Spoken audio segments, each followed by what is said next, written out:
What is going on, y'all? Hopefully you're enjoying your day. It's absolutely stunning here right now in Tennessee. Finally starting to get a little bit of that spring weather, so it's putting me in a very good mood. All right, today we're checking out the craziest, most unreal jobs coming out of Europe. Let me know what you guys do for work. If you do work or if you're retired, whatever you do, let me know in the comments below. I'm really curious what kind of jobs you guys have. But without further ado, let's just get straight into this one.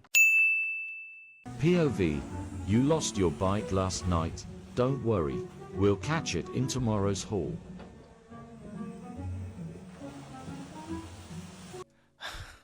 I don't know why when initially when I heard bicycle fisher, I was thinking somebody on a bicycle fishing. I didn't know you were fishing for bicycles. This has got to be in the Netherlands.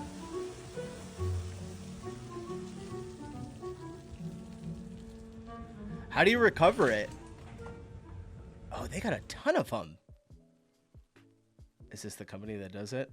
Not too sure. All right, just a casual bike fishing session right in front of Hotel Ness. All right, you can get rich selling bikes that fell in the canal. Yeah, there was a ton of them there, right? While on a tour in Amsterdam, they told us 12,000 bikes are recovered out of the water a year. That's an insane stat. 12,000 bikes.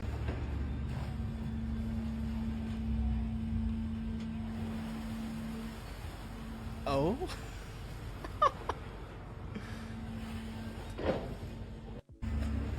That's got to be such a fun job. Also, I have never seen one of these like boom arms on a boat before. This is a first for me. Bicycle fishing. Crazy that this all started when one guy released his pet bikes into the river in the 90s. I think I kind of get the reference there, but I'm not too sure. All right, I wonder how many people thought their bikes were stolen and they're just in there. Has anyone, and somebody watching has had to have lost their bike in the river before. I refuse to believe that that's not true. Was that a double negative? All right, never mind. Everything isn't as beautiful or hunky-dory as it seems, is it? What hell kind of comment is that? What does that mean? The social media team is off. Not sure what I'm doing. Here's me giving the Tower of London Ravens some treats.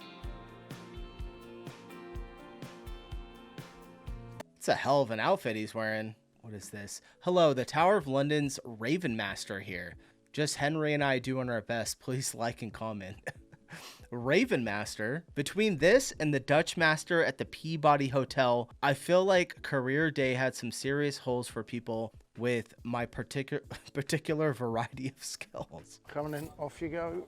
This is them clocking in, starting their day's work. Hi, I'm Yeoman Warder Barney Chandler. I'm one of 35 Yeoman Warders, beefeaters, that have the honour of working and living in the tower. But in addition to that, I am also... Beefeaters. I feel like that's the name of... What is that? Isn't that a name of a restaurant or something? Hi, I'm Yeoman Warder Barney Chandler. I'm one of 35 Yeoman Warders, beefeaters, that have the honour of working and living in the tower. But in addition to that, I am also lucky enough to be the Ravenmaster at the Tower of London. I held the position now for nearly 3.5 months, and it's been busy. I expected it to be busy, so it has been hard work, but I've hit the ground running. I'm absolutely loving it. Right then, so the ravens have now been fed. They've had their breakfast, they've had their fill. I've left them alone to do that. Now, quite an important part of the day, I'm going to let them out. And it's not just as simple as... Fuck it. I absolutely love this outfit. Opening the doors to the enclosures. This is a chance for me to observe them inside the enclosure and their movement as they leave the enclosure, ready to start their day's work.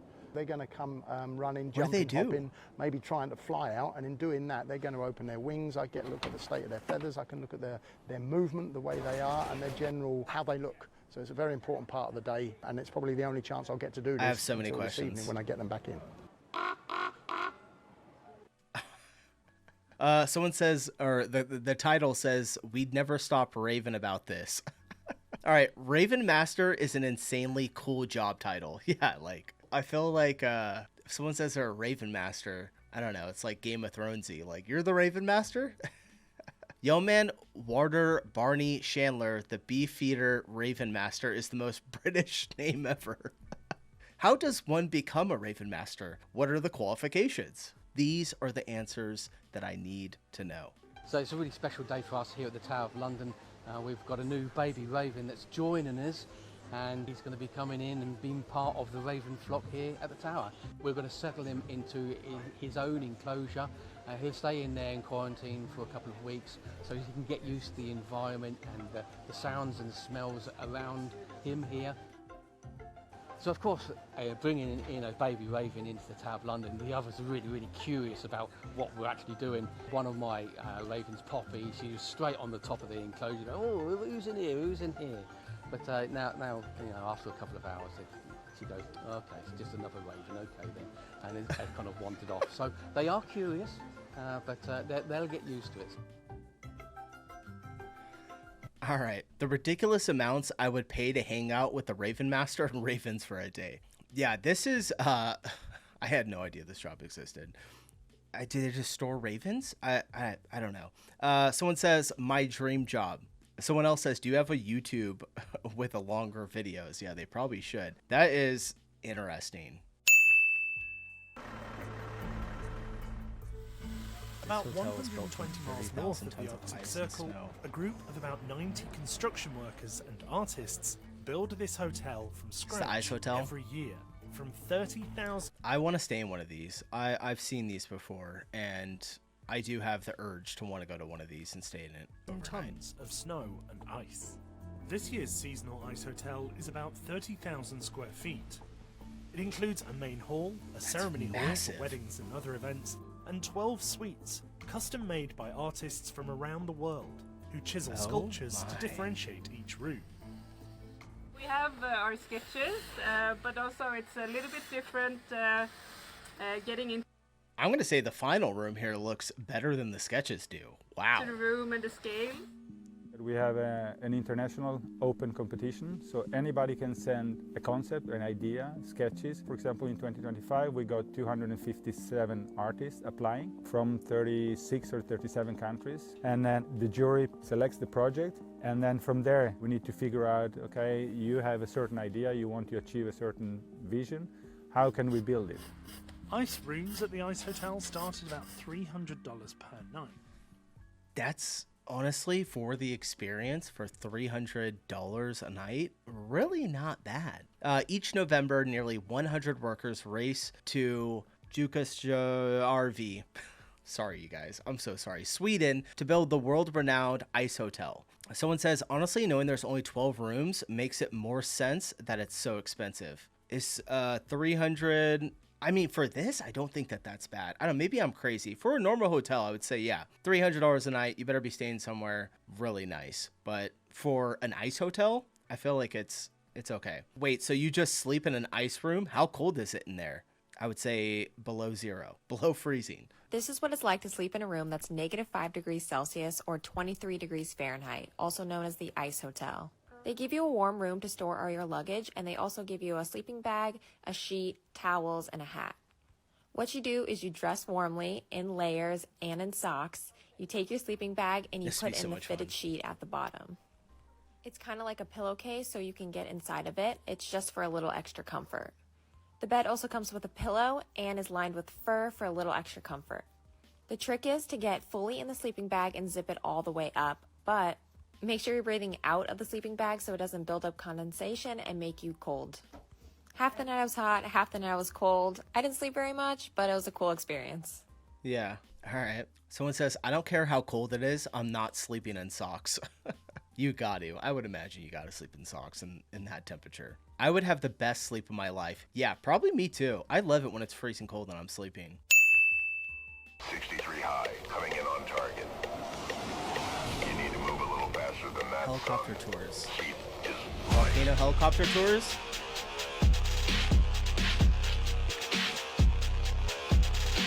That's pretty badass.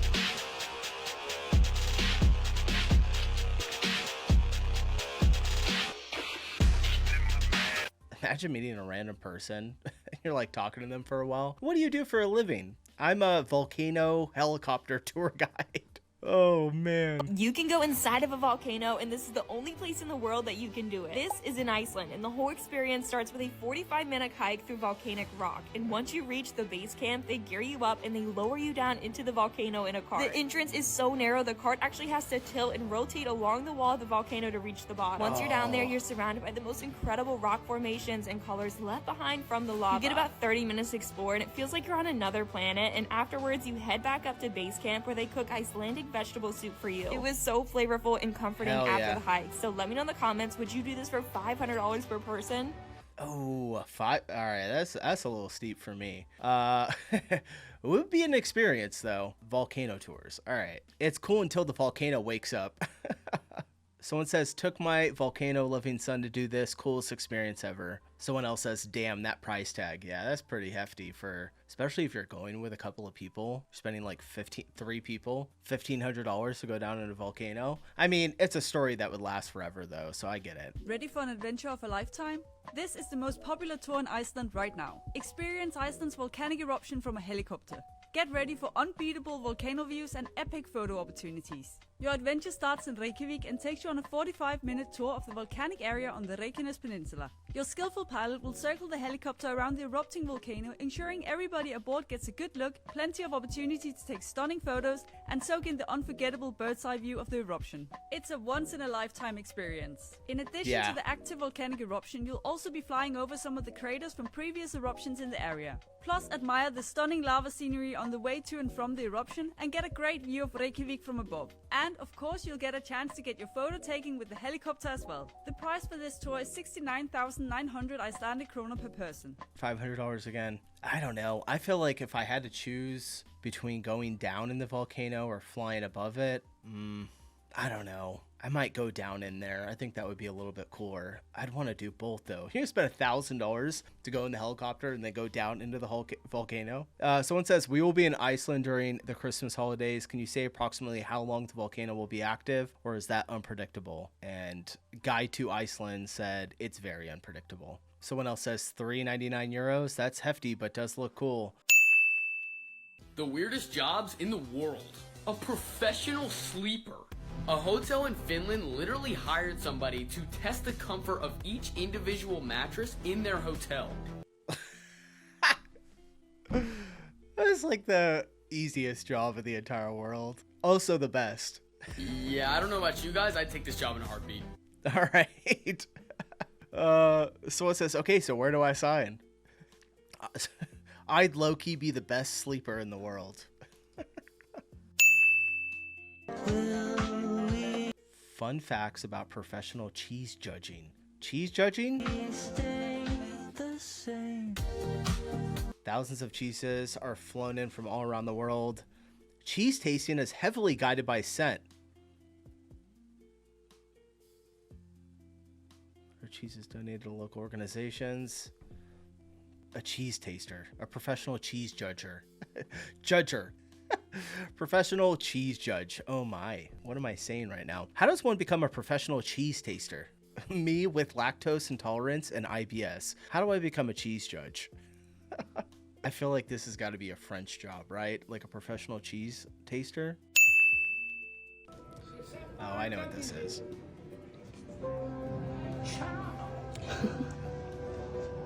This would be a really, really fun job. Someone says protect him at all costs. Yeah, I was like... He's perfect.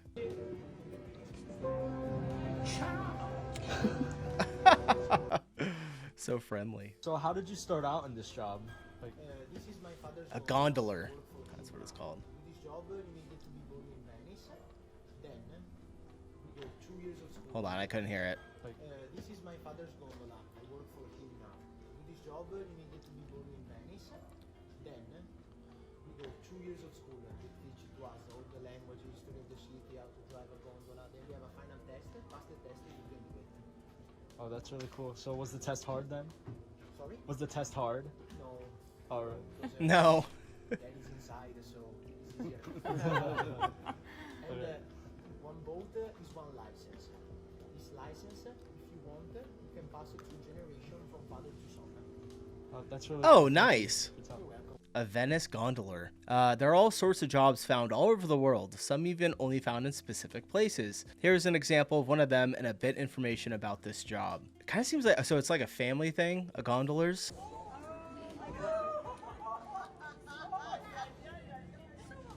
Why is it sideways? Oh, he's standing on the edge. This one looks really nice. Right? Is this like a luxury gondola? Or is a wait, hold on one second. I just said that wrong. A gondola is the guy or the person that navigates the boat. What's the boat called? Is that a gondola? Is it just called the gondola? I don't know. I've never covered this before. Guess a gondola and then a gondoler.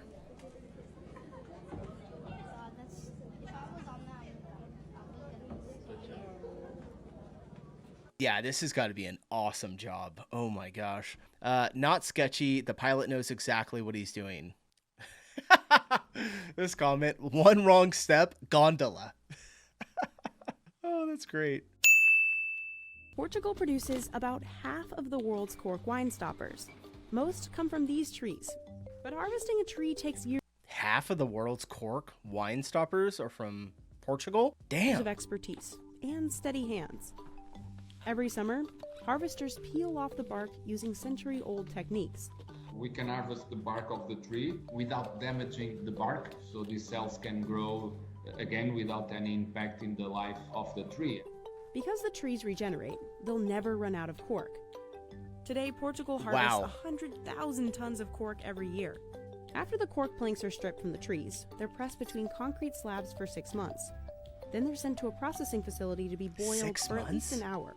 This machine punches out the stoppers we see in our wine bottles. In 2018, Portugal passed... So wild because how many of these corks I've popped open before and never really thought about how they were made. A record $1 billion worth of cork exports. But even as cork demand punches out the stoppers we see in our wine bottles.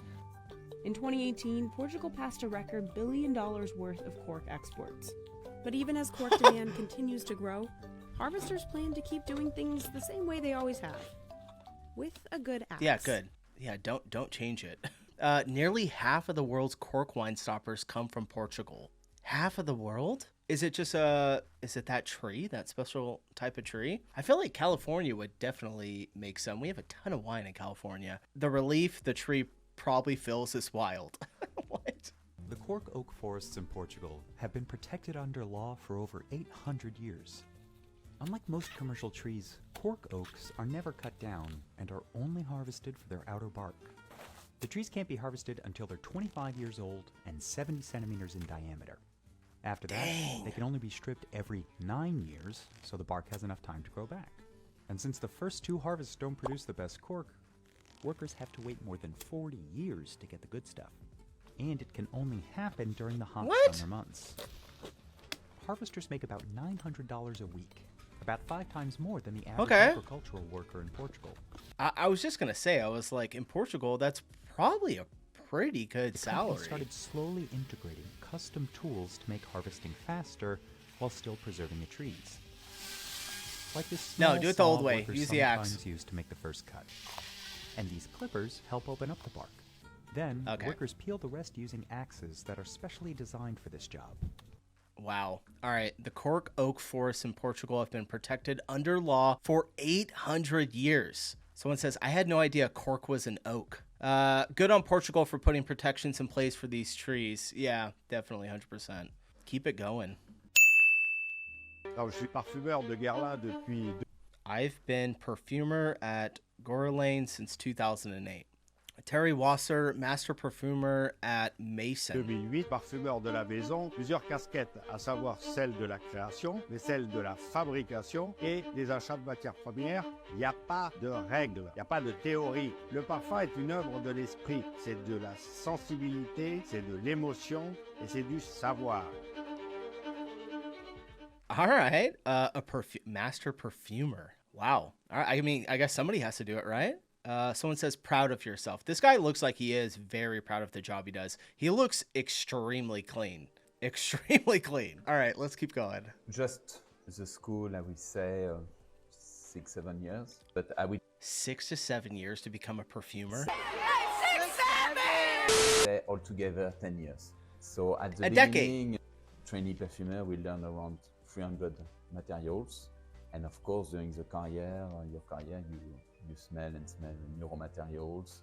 Our palette, it's around 1,600 materials. I always said to junior trainee perfumer or people who want to attend become perfumer, motivation, of course, and passion. If you are passionate, you don't check your time. You always want to smell. Be curious. Why I become perfumer? I think it's a mix of a lot of example. My parents were florists, so that makes of course, sense. The flower you smell in the florist, they don't smell so strong, but there is a creative process when you make a bouquet, a composition. So maybe that opened my mind. Also, maybe it's during a travel in the south of France with my parents in Grasse. So because I went to Grasse when I was 5, and I remember when I was 7 years old. It's the first time when I heard the name perfumer. Maybe that motivates me, and also I love cooking. So maybe that's that makes why sense. I wanted to become a perfumer, because I decided to become a perfumer around 17 years old. Yeah. Just the school. I feel like these guys make a lot of money. I don't know, right? Because perfume is expensive, or what we call for men cologne. Every time I buy a bottle of cologne, it usually is $80 to $150, somewhere in that price range. We got 6-7 comments here. Stupid. Where can I buy the oils to start? Temu. 100% from Temu. I would say that a good quality extra virgin olive oil is the taste of Istria. My name is Lena Puhar O'Grady. I'm an olive oil taster and producer in Istria, which is a beautiful part of Croatia. Okay, this is my job here. Olive oil taster? And we have a very nice farm on 2,500 trees in South Istria. Istrian olive oils have this particular herbaceous flavor. So when you smell an Istrian olive oil, you are reminded of freshly cut grass, crunchy green apples, green tomatoes. There are many different steps of producing a high quality olive oil. We plant our trees by digging very big holes. Then you have to be present from pruning or clipping the trees, and then harvesting by hand, exclusively by hand, to preserve the integrity of the fruit. Olive oil makes everything shine. There's a local dish that I love. It's called manestra. It's basically a big, thick soup based on different kinds of beans. When you drizzle nice olive oil on top, it's just heaven. Something that's been like a meal for the poor becomes a meal for the kings. I strongly believe it's my mission to share everything I know about olive oil, because it's such a widely used product. Only through education can a consumer know if they have a good quality one. That is cool. This job is probably so rewarding. I mean, just look at her face. It's got to be, right? The proper way to check and taste the quality of the olive oil, how the Italians do it, is basically they take a white bread, fresh, and they pour this oil. This is fresh olive oil. Look at the color of this oil. Yeah, look at that olive oil. Oh, man. This little, why is it like tinted up here at the top a little bit? We don't get good. I've gotten olive oil from Italy one time. Actual, like, my mother-in-law was there visiting last year through the southern part of Europe. She went to a couple of different countries. While she was there, she sent us back a bunch of olive oil from Italy, and it was really, I think I still have the container downstairs. We ate it all. Green. In like a week. Green gold. This has not been... this has been removed from the 50-litre can that came back from the Frantoio. So I'm going to pour some in this plate, and then I'm going to taste it, okay? So this bread is from a local bakery. I'm going to try and not make a mess. There you go. Oh. But I'm going to smell the oil now before I taste the oil, okay? Yep. Yeah, that smells of fresh green, like almost like a vegetable smell. But it's like It's like me with whiskey, what he's doing right now, because I got to smell my whiskey. I usually smell it about twice before I take a sip. It's like this with olive oil. It smells fresh. That doesn't smell rancid. So if you have olive oil that's been around, even if it's been stored properly and correctly for 18 months to 2 years, it can go rancid and you can smell that. It doesn't smell nice. Okay. I could just smell that all the time. In one of my videos, when I was driving past the Frantoio, the smell from the olive oil just blasted through the window of my car, and I stopped the car because I just had to go and see. I'm just smelling this more because that smells very, very, very nice. I could smell that all day. Right, now I'm going to taste the oil. So I'm going to take a little bit of white bread. Okay, not putting no pepper or no salt or anything on there. Just having a good dip in there, really kind of like saturating that with the oil, and then I'm going to taste it. So here we go. Ready? Ready?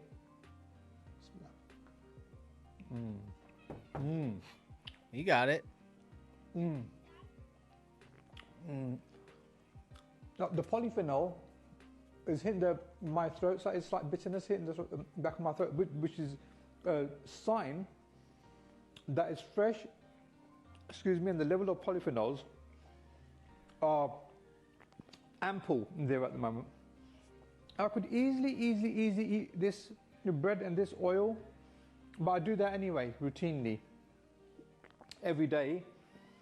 But these cans that you're looking at the moment, this is a 1 litre can that's been prepared for a customer in the US that's being ready to be shipped to the next day the agent opens. And this is that's a 1 litre can, and this is a 500 ml, half a litre can again. All right, I gotta find this guy. Hopefully he has a link and I can order some from him. So cool. All right, what's the crazy? I don't know. That was a lot of crazy jobs, interesting jobs. I wouldn't even say crazy, useful jobs. I mean, we need it. Olive oil tasters, perfumers, corkers. So cool. I absolutely love this. This was like one of my funnest videos we've done in a while. My favorite, I don't know. The Ravenmasters. It's just so like, what? A Ravenmaster? I gotta learn more about it. All right, let me know what you guys do for a living down in the comments below. I'm getting out of here. Appreciate you watching. Hit the like button on your way out, and I'll see you in the next one. Peace.